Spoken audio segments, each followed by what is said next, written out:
الحمد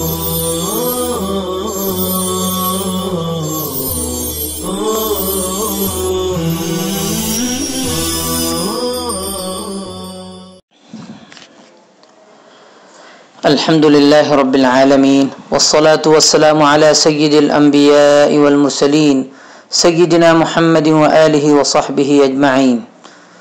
بسم الله الرحمن الرحيم. وعن عبد الله بن عمرو رضي الله تعالى عنه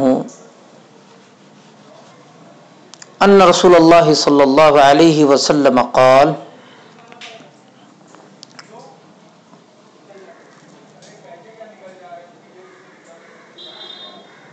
ما حق امرئ مسلم له شيء يوصي فيه. حضرت عبداللہ بن عمرو رضی اللہ تعالیٰ عنہ سے روایت ہے کہ رسول اللہ صلی اللہ علیہ وسلم نے فرمایا: کسی مسلمان مرد کے لیے جس کے پاس وصیت کے قابل کوئی چیز ہو یہ جائز نہیں ہے یبیت لیلتین کہ وہ 2 راتیں بھی اس حالت میں گزارے الا ووصیتہ مکتوبۃ عندہ کہ اس کے پاس وصیت لکھی ہوئی نہ ہو، یعنی وصیت لکھی ہوئی ہونی چاہیے. فائدہ حدیث رسول اللہ صلی اللہ علیہ وسلم کی اس تاکید سے واضح ہے کہ موت کا کوئی پتہ نہیں، اس لیے اصحاب حیثیت دولت مند حضرات کے لیے ضروری ہے کہ وہ ہر وقت وصیت لکھ کر رکھیں تاکہ ان کی وفات کے بعد لین دین کے معاملات ان کے ذمے نہ رہیں، نیز ورثاء کے درمیان جائیداد میں لڑائی جھگڑا نہ ہو.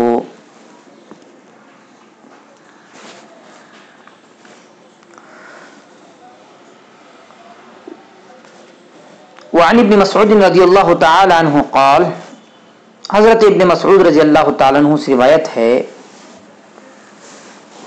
خط النبی صلی اللہ علیہ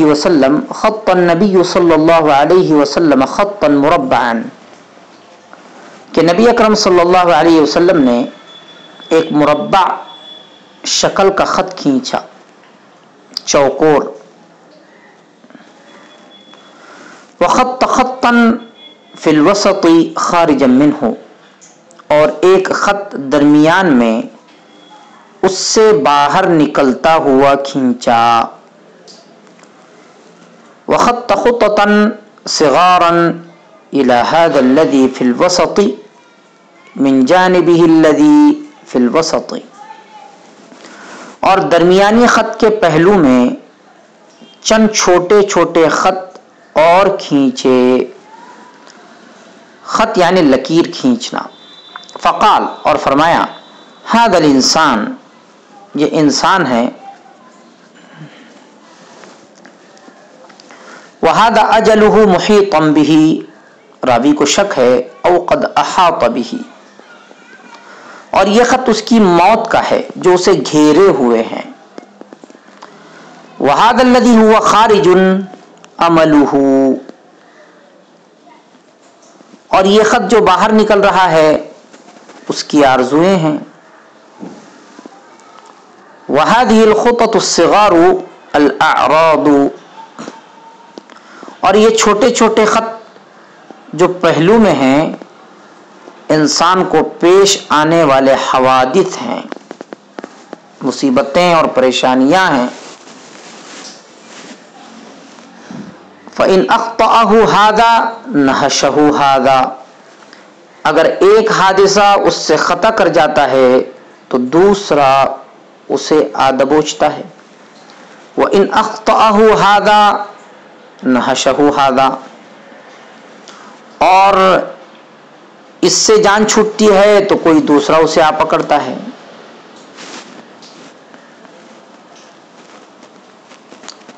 حدیث پاک کا مطلب یہ ہے کہ انسان کی زندگی پیہم مسلسل لگاتار حادثوں کا نام ہے۔ وہ ایک حادثے سے بچتا ہے یا نکلتا ہے تو دوسرا اسے آ گھیرتا ہے۔ اسی کشمکش اور حادثوں سے مقابلہ آرائی میں اس کی زندگی گزر جاتی ہے۔ نیز امیدوں اور آرزوؤں کا ایک وسیع اور نہ ختم ہونے والا سلسلہ ہوتا ہے۔ ابھی اس کی آرزوئیں نہ تمام ہی ہوتی ہیں کہ موت کا آہینی پنجہ اسے اپنے شکنجے میں کس لیتا ہے۔ خلاصہ یہ ہے کہ موت کا خط انسان کے سب سے قریب ہے۔ اصل یہ بتانا ہے حدیث پاک سے جو رسول اکرم صلی اللہ علیہ وسلم نے لکیریں کھینچی، خط کھینچے، ان میں موت کا خط انسان کے سب سے قریب ہے۔ اس سے انسان کو غافل نہیں رہنا چاہیے۔ آرزویں تو کسی کی پوری نہیں ہوتی۔ ام للانسان ما تمنا وللہ الاخرۃ والاولی۔ تو کیوں انسان اس دھوکے کے پیچھے موت کی حقیقت سے آنکھیں موندے رکھے؟ بلکہ اس کے لیے بہتر یہی ہے کہ وہ موت کی تیاری سے کسی وقت بھی بے پرواہ نہ ہو۔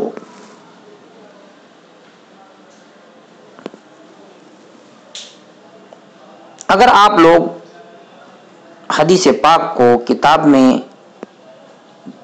دیکھتے ہیں تو ہو سکتا ہے حدیث پاک میں جن خط اور جن لکیروں کا تذکرہ ہے اس کا اسی طرح نقشہ بنایا ہوا ہے، تو یہ نقشہ یاد رکھیں۔ اگر کتاب میں ہو تو ٹھیک ہے، نہ ہو تو بعض کتابوں میں ہیں، تو یہ نقشہ بعض راویوں کا بنایا ہوا ہے جو انہوں نے حدیث پاک سے سمجھا ہے۔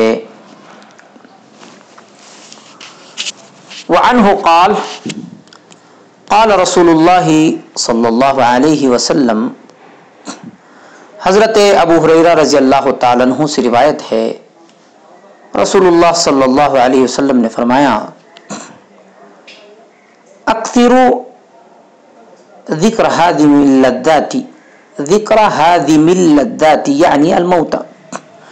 حضرت ابو ہریرہ رضی اللہ تعالیٰ عنہ ہی سے روایت ہے، رسول اللہ صلی اللہ علیہ وسلم نے فرمایا، تم لذتیں ختم کرنے والی چیز یعنی موت کو کثرت سے یاد کیا کرو۔ موت کا تصور اور اس کا ذکر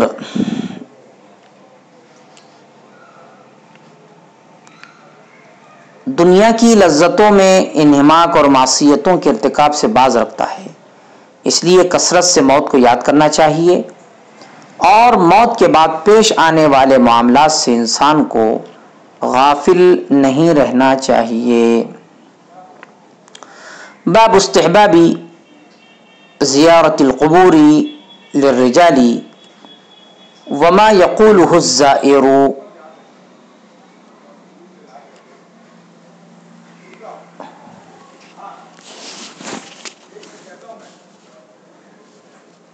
مردوں کے لیے قبروں کی زیارت کا استحباب اور زیارت کرنے والا کیا پڑھے؟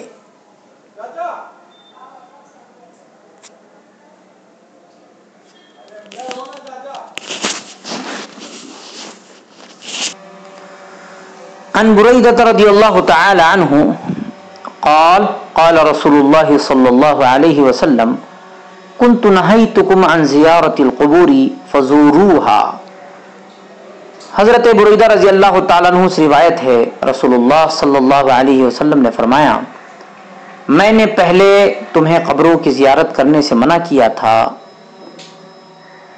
لیکن اب تم زیارت کیا کرو۔ حدیث پاک میں قبروں کی زیارت کا استحباب ہی نہیں بلکہ اس کا حکم اور تاکید ہے۔ تاہم ابتدائی اسلام میں اس کی ممانعت کر دی گئی تھی، کیونکہ اس وقت اندیشہ تھا کہ کہیں مسلمان اپنے زمانے جاہلیت کے اثرات کی وجہ سے وہاں غلط کام کر بیٹھے۔ جب یہ اندیشہ ختم ہو گیا اور مسلمان عقیدہ توحید میں پختہ ہو گئے تو اس کی نہ صرف اجازت دے دی گئی بلکہ اس کی تاکید کی گئی تاکہ موت کا تصور انسان کے دل و دماغ میں ہر وقت مستحضر رہے۔ اس اجازت اور حکم میں عورتیں بھی شامل ہیں یا نہیں؟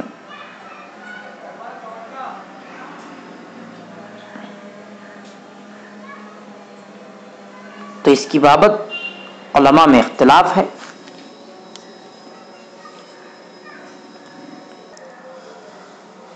تو اس سلسلے میں یہ یاد رکھیے کہ عورتوں کے قبرستان میں جانے سے اگر غم تازہ ہو اور وہ بلند آواز سے روئیں تو ان کے لیے قبرستان جانا گناہ ہے،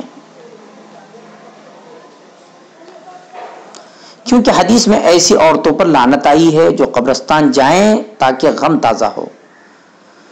نیز چونکہ عورتوں میں صبر کم ہوتا ہے اس لیے گھر ہی سے ایصال ثواب کرنا چاہیے۔ اگر کوئی بوڑھی عورت عبرت اور تذکرہ آخرت کے لیے یعنی آخرت کی یاد دہانی کے لیے قبرستان جائے تو اس شرط کے ساتھ اجازت ہے کہ وہ جزا فضا یعنی واویلا نہ کرے، اور جوان عورت کے لیے تذکرہ موت و آخرت کی نیت سے جانے میں بھی کراہت ہے۔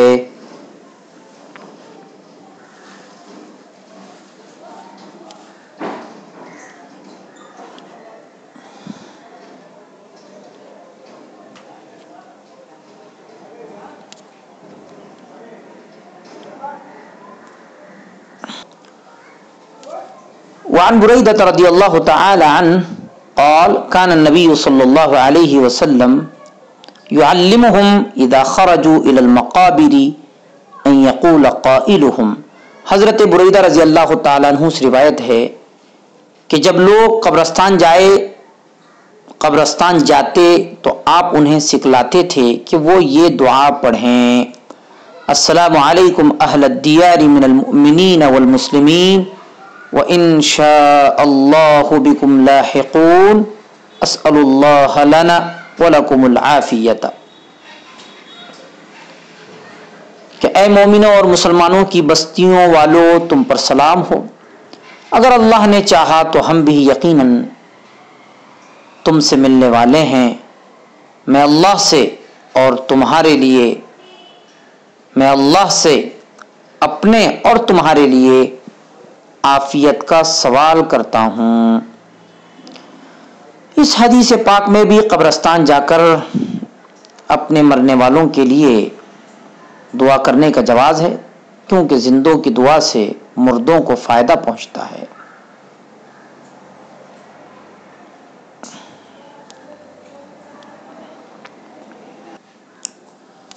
حضرت بریدہ رضی اللہ تعالیٰ عنہ کے مختصر حالات زندگی۔ بریدہ بن حصیب بن عبداللہ بن حارث اسلمی، کنیت ابو عبداللہ ہے، قبیلہ اسلم سے ہونے کی وجہ سے اسلمی کہلاتے ہیں۔ ہجرت مدینہ کے وقت نبی اکرم صلی اللہ علیہ وسلم کا ان کے قبیلے کے پاس سے گزر ہوا تو اس وقت 80 آدمی مسلمان ہوئے، جن میں بریدہ بھی شامل تھے رضی اللہ عنہ۔ غزوہ احد کے بعد نبی صلی اللہ علیہ وسلم کے پاس تشریف لائے، تمام غزوات میں شریک رہے، صلح حدیبیہ اور بیعت رضوان میں بھی شامل تھے، بصرہ تشریف لے گئے، جہاد کے لیے خراسان چلے گئے اور کسی مقام پر وہیں کے کسی مقام پر قیام پذیر ہوئے اور وہیں سن 62 یا 63 ہجری کو انتقال فرما گئے۔ خراسان میں فوت ہونے والے سب سے آخری صحابی ہیں، نبی اکرم صلی اللہ علیہ وسلم سے 177 حدیثیں روایت کرتے ہیں۔ عن ابی ہریرہ رضی اللہ تعالی عنہ ان رسول اللہ صلی اللہ علیہ وسلم قال لا يتمنى احدكم الموت اما محسنا فلعله يزداد، بلکہ باب شروع ہو رہا ہے باب کراہتی تمنی الموت بسبب ضر نزل به ولا بأس به لخوف الفتنة في الدین، کسی مصیبت کی وجہ سے موت کی آرزو کرنے کی کراہت اور دین کی بابت کسی فتنے میں مبتلا ہونے کے اندیشے سے موت کی آرزو کے جائز ہونے کا بیان۔ عن ابی ہریرہ رضی اللہ تعالی عنہ ان رسول اللہ صلی اللہ علیہ وسلم قال، حضرت ابو ہریرہ رضی اللہ تعالی عنہ سے روایت ہے، رسول اللہ صلی اللہ علیہ وسلم نے فرمایا، لا یتمنى احدکم الموت، کہ تم میں سے کوئی شخص موت کی آرزو نہ کرے، اما محسنا، یا تو وہ نیکوکار ہے، فلعلہ یزداد، تو شاید نیکیوں میں وہ زیادہ بڑھ جائے، یعنی جو ایک مومن کا مقصود و مطلوب ہے، وہ اما مسیئا فلعلہ یستعتب، اور یا بدکار ہے تو شاید وہ توبہ کرے، اس طرح عمر میں اضافہ اس کے لیے خیر کا باعث ہو جائے۔ حدیث پاک میں موت کی آرزو کرنے سے روکا گیا ہے، اس لیے کہ ایک مومن کے لیے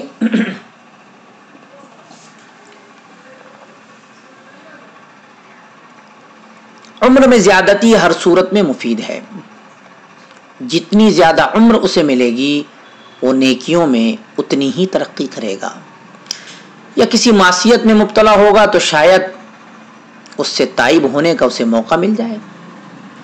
بس مومن کے لیے ضروری ہے کہ وہ اپنی زندگی کو غنیمت سمجھتے ہوئے اپنا دامن زیادہ سے زیادہ نیکیوں سے بھر لے۔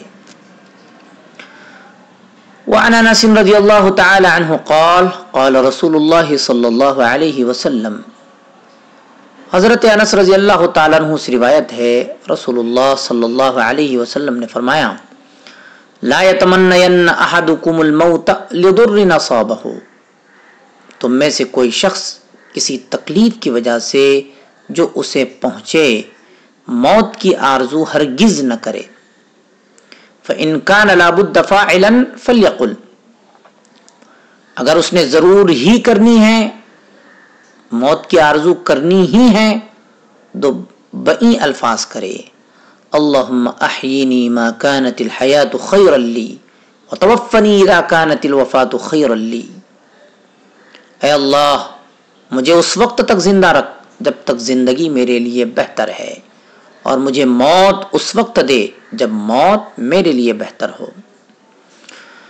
اس حدیث میں بھی موت کی آرزو کرنے سے روکا گیا ہے، کیونکہ یہ آرزو اس بات کی غمازی کرتی ہے کہ آرزو کرنے والا اللہ تعالی کی قضا و تقدیر پر راضی نہیں ہے۔